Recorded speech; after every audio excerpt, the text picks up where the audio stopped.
Defense is the most underrated side of boxing. Everyone wants to learn how to punch harder, move faster, combine better. But the fighters who last longest in this sport, who stay healthy, who keep improving year after year, they are almost always the ones who built a strong defensive foundation early. Today we are breaking down the 5 most important defensive techniques in boxing, what they are, how they work, who uses them best, and what their weaknesses are. By the end of this video, you will understand defense on a completely different level. Let's get into it. Welcome back to the Fight Archive. The high guard. The high guard is the most straightforward defensive technique in boxing, and one of the most effective when used correctly. Hands up, gloves high, elbows tight. You create a wall in front of your face that blocks hooks, straight punches, and most combinations thrown at the upper body. It is reliable, low risk, and does not require exceptional reflexes or timing to execute, which is exactly what makes it so valuable, especially for fighters who are still developing their defensive instincts. It works particularly well against pressure fighters. When someone is walking you down and throwing combinations, the high guard gives you a platform to absorb that pressure without taking clean damage. But the high guard has weaknesses. The biggest is visibility. When your gloves are high and your arms are tight, your field of vision narrows and body shots become harder to see and defend. And if you become too comfortable sitting behind the guard without countering, you become passive. The high guard works best as part of a complete defensive system, not as a substitute for one. The Philly shell. If the high guard is the most straightforward defensive technique, the Philly shell is the most sophisticated. And when it is executed at the highest level, it is one of the most beautiful things the sport has to offer. The Philly shell positions the lead shoulder forward and high, with the rear hand held near the chin and the lead hand low. Favorite Mayweather. That lead shoulder becomes a deflection tool, rolling punches away rather than absorbing them directly. And the entire system is designed not just to defend, but to counter immediately off the defense, using the opponent's own energy against them. Offensively, I think to win many of these early rounds. Floyd Mayweather is the name most people associate with the Philly shell, and for good reason. He used it at an elite level across his entire career, rolling punches with his shoulder and countering before opponents could reset. Movement of the head, the way he rolls with the inside. He's standing straight up right now. It's tactical situation. Throwing the right hand, then moving away to his right. James Toney and Andre Ward were equally masterful with it, turning the defensive system into an offensive weapon that punished every aggressive action their opponents took. The weakness is that it demands a lot from the fighter using it. The timing has to be precise, the reflex is sharp, and you cannot stand still. The system relies on movement and angles to work correctly. A fighter who stands flat-footed in the Philly shell is a fighter who is going to get hit. It is one of the hardest defensive systems to learn, and one of the most rewarding to master. Head movement. Head movement is the defensive technique that the greatest fighters in history have always relied on, because when it is done well, it makes you almost impossible to hit clean while simultaneously setting up your own offense. The core of head movement is slipping, rolling, and weaving. Slipping moves your head off the line of a straight punch by shifting slightly to the left or right. Rolling takes your head under and around hooks. Weaving combines both, creating a constant motion that makes your head a moving target that is genuinely difficult to find. What makes head movement so powerful is what it sets up.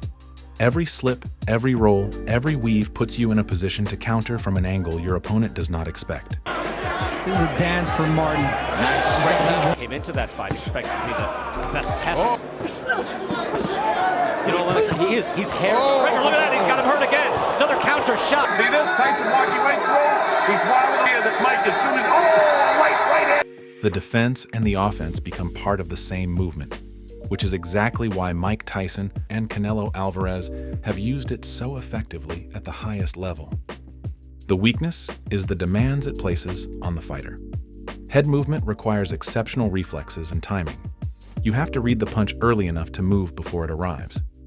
And there is a specific risk that comes with weaving too much, ducking into uppercuts.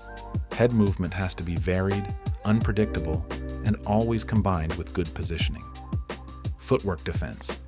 Most people think of footwork as an offensive tool, but footwork is equally, if not more, important as a defensive weapon. The best defensive footwork makes punches miss before they are even thrown. Feet, you don't even have to have great feet. You just got to be able to know how to use it and when to use it. If a guy charges me and I take 2 steps backwards, that punch just fell short. The principle is controlling distance. A punch that cannot reach you cannot hurt you. Fighters who use their footwork defensively are always thinking about where they are in relation to their opponent.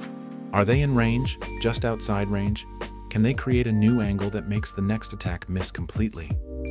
Alexander Usyk and Shakur Stevenson are 2 of the best examples in the sport. Their footwork is not just movement.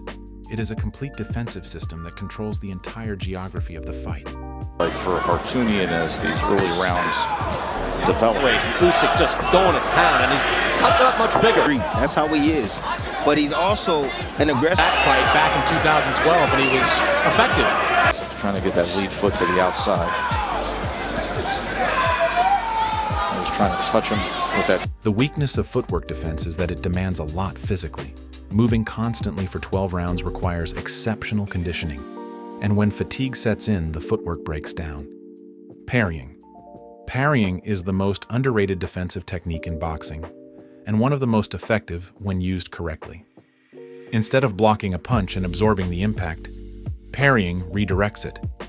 A small, precise movement of the hand deflects the punch off its intended path, making it miss or land without power.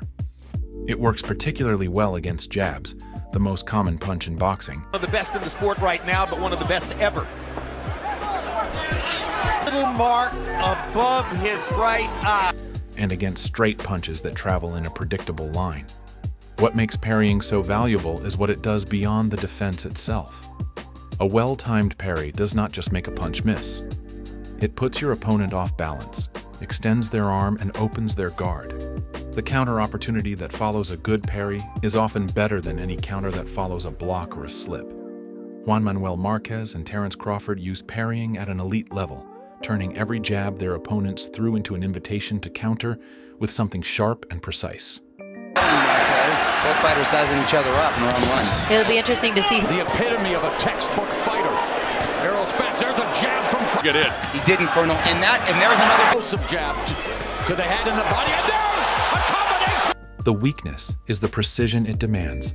A parry that misses, a hand that moves to deflect a punch that goes somewhere else, leaves you wide open. It is a high-reward technique, but it requires sharp timing and the ability to read your opponent's punches early.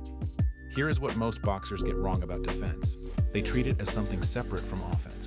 They work on their combinations, they drill their footwork, they spend hours on the bag, and then they think about defense as an afterthought, something they will figure out when they need it. That is not how it works. Defense is not a reaction. It is a habit. And habits are built in training, long before you ever step into a ring with someone who is trying to hurt you. So here's what you should take from this video. Pick one technique, just one. The high guard if you are still developing your fundamentals. The parry if your timing is already sharp. Head movement if you want to start opening up your counter game. Whatever fits where you are right now, pick it and spend the next month making it automatic. Because the goal is not to know 5 defensive techniques.